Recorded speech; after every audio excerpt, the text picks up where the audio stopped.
When the New Year's ball dropped on January 1st, 2000, there was an overwhelming feeling of change.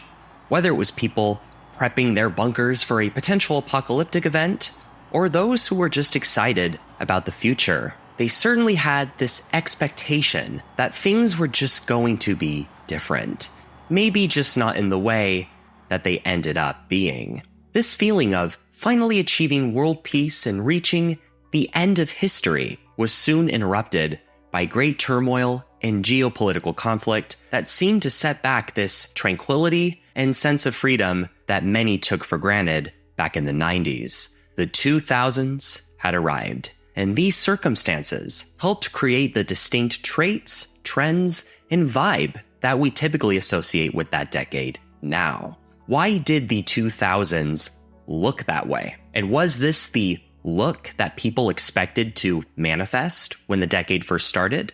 I want to preface this by saying that I will mostly be talking about the 2000s as it appeared in the Western world, and I will also be talking about the most prominent trends that stand out. I am talking about a 10-year period here, so I may accidentally leave a few things out, but I will do my best to cover as much as I can remember. Now, the power of nostalgia and being retrospective is that it allows us to more visibly see the things which stand out about these decades, and this only gets more noticeable over time. But sometimes it can allow us to observe the opposite as well. I feel that, in many respects, the 2000s is one of those decades that actually does not have that much distinction to it, at least compared to now. Now, I want to be clear that there are certainly things about the 2000s that are very dated now, and this observation I am making is not monolithic, but I think it arguably does apply more to this decade than the ones prior, and there are several reasons for this. Just like with any time in history,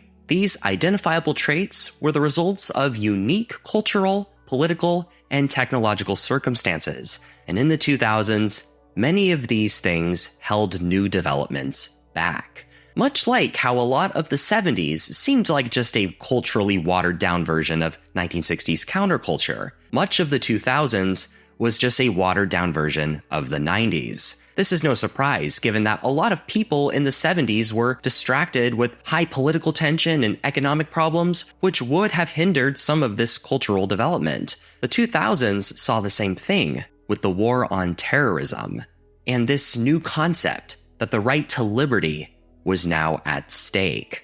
But first, I want to talk about the things that are very distinct about this period, and that requires going to the very start of this decade. In my decadology video about the 90s, I do talk about how different the start and end of that decade was. By the late 90s, much of the world had fully entered the Y2K era of futuristic, chrome, reflective aesthetics that focused on the future, which showed a big contrast to the baggy denim, MTV grunge era of the early 90s. This was, of course, due to the mass adoption of the internet and rapid advancement of computer technology, which allowed for excited people to express their vision of the future in a whole new, seemingly boundless way. Although Y2K typically has a negative connotation, given that it refers to the computer bug that was rumored to end the world, which did indeed scare a lot of people at that time, you could say that this was still an overall optimistic era. It had a primary focus on looking forward. But then, of course, at the very start of the new millennium, you have the September 11th attacks. And these sentiments completely change. Looking back at the political climate of the 90s, there was a lot of geopolitical conflict brewing. So, while a devastating event of this magnitude wasn't something entirely unexpected, it still changed everything. It was the moment the political pendulum swung to the other side, setting the tone for the next decade. Now, in my video on the 90s, I talked about the 90s as being an overall progressive time, but I want to be clear that I am referring to it as progressive relative to the 80s. Much of the cultural status quo was an almost subconscious counter-response to Reagan conservatism. It was one of the many things that allowed for stuff like grunge to be popular. When discussing social issues, of course, this becomes much more nuanced. Things like same-sex marriage were much more accepted in 2005 than they were in 1995. I'm mostly talking about the overall tone of these periods. The 90s was a time which emphasized individuality and a pursuit of happiness, which was quite different in the 2000s. This feeling of perpetual calmness, sense of liberty, and self-governance had now been switched to be more conservative and also much more authoritarian as war efforts fully took hold. And this change in mood did express itself through art and pop culture, which was only amplified by the continued growth of the internet. I think this is one of the big reasons for why emo culture became so big at the time. Because the real world now felt much more rigid and controlled, the internet was an escape for those who wanted to express themselves without resistance. They could now find their own community out there that accepted them. This tonal shift allowed for men to show more emotion and be more vulnerable in media without as much judgment. And so you get websites like MySpace, and scene culture is born. Given that the very nature of MySpace was to have essentially unlimited customizability, it makes sense why MySpace specifically developed such an emo community. Many of the stylistic choices of the emo aesthetic were repurposed from the hardcore punk style of the 80s and 90s. This would be called nu metal. This isn't to say that emo is inherently political, because it generally isn't, but it can be. My Chemical Romance formed because of 9/11. Green Day's American Idiot is quite literally an anti-war concept album. Now I know Billy Joe Armstrong's famous response to this observation is, it's not emo, it's f***ing punk. But I do believe American Idiot is more emo than he may want to admit. It's no surprise that it quite literally shares its roots with punk rock, which is what Green Day is. As my friend JJ puts it, if the lead singer has eyeshadow, it's emo. Oh, I'm gonna piss so many people off with this video. With all these things considered, I think this is what ultimately gave post-punk revival and rock music altogether that very distinct look in the 2000s, what I call the Killers look. You could argue that it was something that trickled down into general pop culture. Goth culture saw some relevancy at this time as well. Although it stems from punk and visually can look very similar, it actually shares very little in common with emo. As we discussed, emo focuses on emotion, it's in the name, whereas goth mostly focuses on the morbid and macabre, which would make sense given that this was an era where people were now very desensitized to shocking things. But despite all this great political turbulence, this Y2K futurism style that we talked about did persist, and was arguably one of the few optimistic things they held onto. Because one thing in this new, flipped world was in fact getting better. Technology. The iMac in 1998 really was the big turning point for this. It showed that computers no longer had to only be these ugly big beige boxes. Unexpected alliteration. Computers could actually be fun, and could even look like the things that they were digitally rendering. With the iPod, you can now hold 1,000 songs in your pocket, as the ad campaign highlighted. And it was this smooth, pretty, shiny white rectangle, very sci-fi looking. Same with the iMacs, which flaunted similar designs and even many celestial graphics, emphasizing that the possibilities with these computers were endless. It was basically a version of the 90s retrofuturism that evolved into something people now call Frutiger Aero. I've already done an entire video on that subject and why it was such a big trend in the 2000s, so I'm not going to spend too much time on it in this video. But in short, the rapid advancement of computer graphics and this growing ambition to create an idealized, better future than the one people were currently living in allowed for it to exist. It was also seen as a way to basically condition people to get comfortable with technology by making designs that resemble real-life objects, giving them reflective textures and gradients, therefore making them feel more familiar and therefore less technologically intimidating. You know, I've been working on this really exciting project that I just can't wait to share. I just found something so cool. I finally finished my website thanks to Squarespace. It's a device that lets you hijack any ongoing electronic frequency. Squarespace allowed me to create the exact website that I needed easily. And the best part is that anyone can do it. I found it in this pile of junk that Tosh has that I was going to sell. I need a new guitar.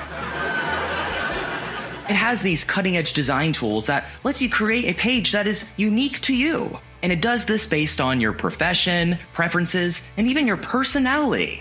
All you have to do is program it to your computer, and each button corresponds to a specific task. It gives me a list of award-winning template designs, and I can just choose the one that I like. And I can always make my own changes if I need to. Let's start with, turning off the lights in Tosh's room. And if you're a business owner and you just need... I told the electrician 5 times to fix that. Well, anyway, Squarespace has a payment portal, providing everything you need to sell products and services to your most loyal customers, even customers who live overseas. Now everyone can learn about my love for okra. Oh, this one's my favorite. I programmed it to Tosh's laptop. Take a look at what I did for my landing page. I created this sort of...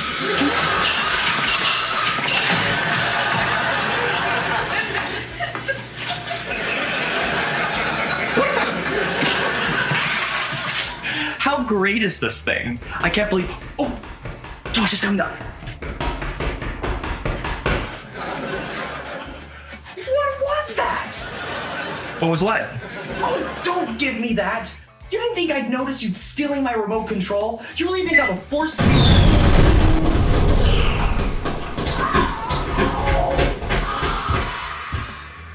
Yeah, we should get those stairs carpeted.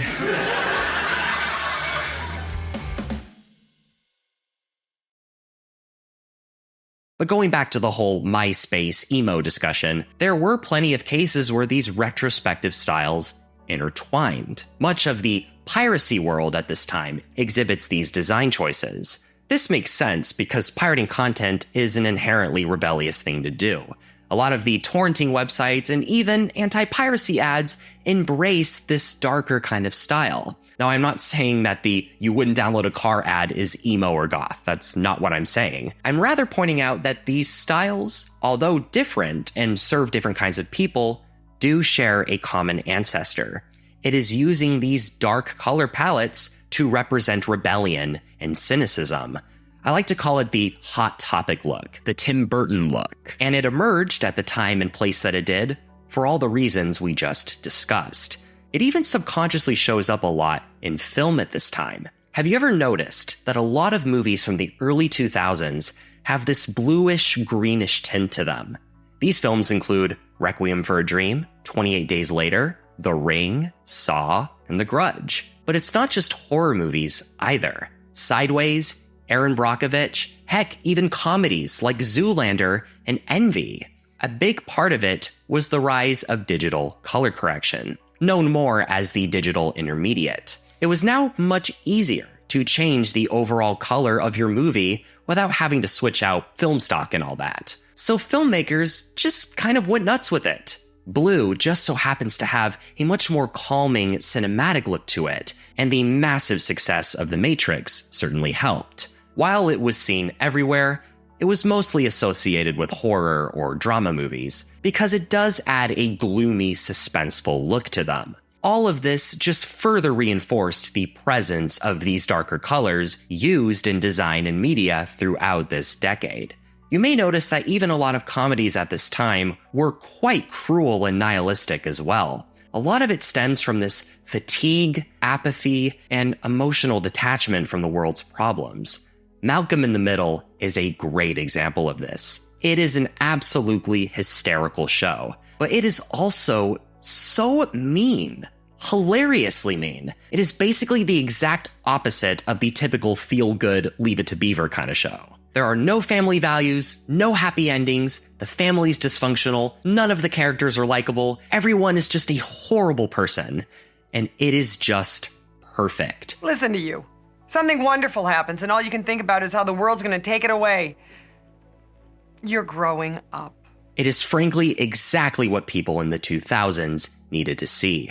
Because at this point, people were already much more desensitized to reality and could much better see through that Hollywood facade. In fact, a lot of the shows at this time followed this format.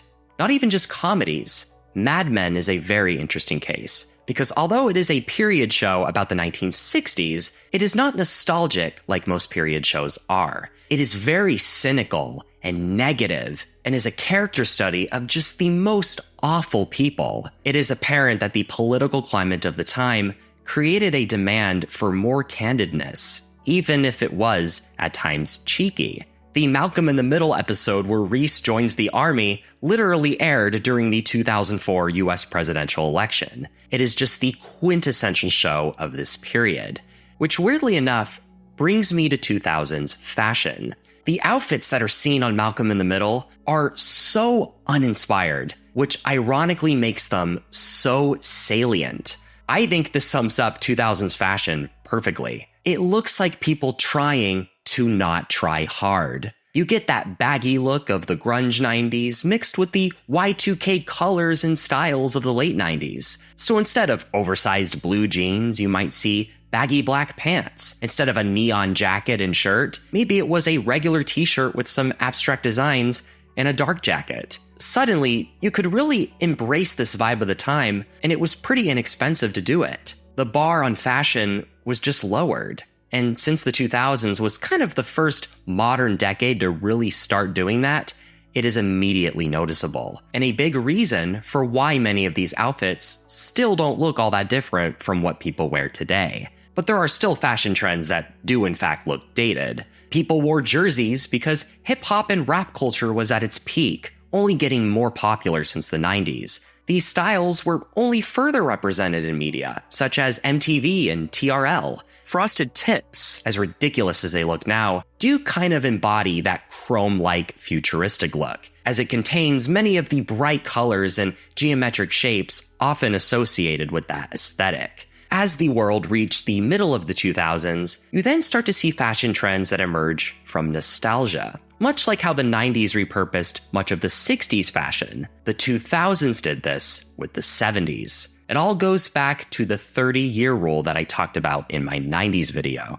Nostalgia for the 70s was big in the 2000s, with That 70s Show being a great example for that. I like to call this the Drake Bell look. You have that almost seen Partridge Family bull haircut, that boy band look. You see it with Zac Efron, the Jonas Brothers, Harry Potter, and even that YouTuber Fred. That is a brand new sentence. But you can see how all these trends carried on to create the specific parts of the 2000s look that we recognize today. Which brings me back to what I mentioned at the beginning of this video.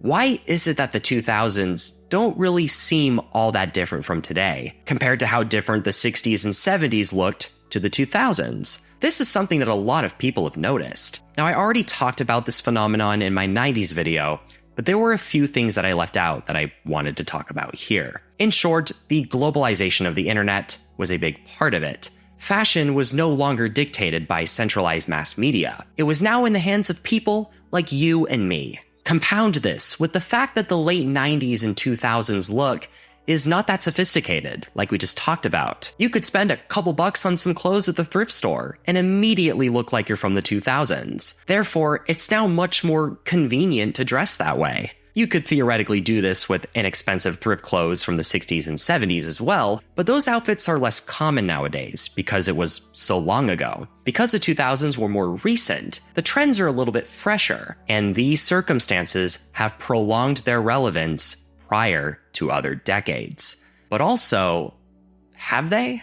It is not exactly unheard of for people living in their respective decades to think that the previous decade is still pretty similar. I remember being alive in the early 2000s thinking that the early 90s still looked pretty modern. But for one, early 90s media was still pretty common on TV. Therefore, I had exposure to it in everyday life. And also, I received a lot of hand-me-down clothes from that time. So that's really just recency bias. In my 90s video, I made the point that period pieces that take place in the 2000s don't really have to put that much effort into making things look 2000s. The Dropout is a good example of this. You could totally see people dressing like this today, and it wouldn't look weird. Whereas if you saw someone dressed like the Monkees, it would absolutely stand out. But you could also make a case for the opposite. Freaks and Geeks was made in 1999, but the show takes place in 1980. But the thing is, it doesn't really put that much effort into looking 80s either. In fact, someone I watched the show with, who is knowledgeable of history, thought the show just took place in the time it was made. Donnie Darko is another example. Was made in 2001, but takes place in 1988, yet it doesn't look that 80s. This has more or less always been the case. It's just that the internet and fast fashion has prolonged it with the 2000s and made it more contemporarily pronounced. Despite these things making the 2000s seem less distinct, there are certainly areas where you can divide the decade into two separate points, much like with the 90s. This is especially easy when you incorporate the omnipresence of the internet. You could say that the creation of sites like Facebook, MySpace, and YouTube ended the dot-com era of the 2000s and started the iPhone Twitter era of the 2000s. And the creation of the iPhone, of course, helped jumpstart the social media app store culture of the 2010s. By the late 2000s, there was a growing sense of fatigue for this government surveillance and authoritarianism, and people wanted change, particularly progressive change. This was only amplified with the 2008 recession, and it was clear at this point that things were about to go in a different direction and exhibit a tone that was very different from the start of the decade. I've seen the 2000s be overall described as a very mean-spirited decade, one full of dark humor, pessimism, and indifference. But once again, you can also find opposite examples to this. There are plenty of songs from this period that are also very poppy and positive. Same with many Nickelodeon shows. Even the show Pushing Daisies is almost distractingly positive and goofy. But it also does have a bit of that Frutiger Arrow kind of design, if you ask me. So although these are exceptions, they do prove the rule, because they often borrow from these trends and repurpose them to communicate whatever it is that they want to communicate in a mainstream way. I guess the main takeaway here is that if something looks, sounds, and behaves a certain way, even if it's in the most boring way, there is always a reason why. Everything has an entire story to tell. If you would like to see...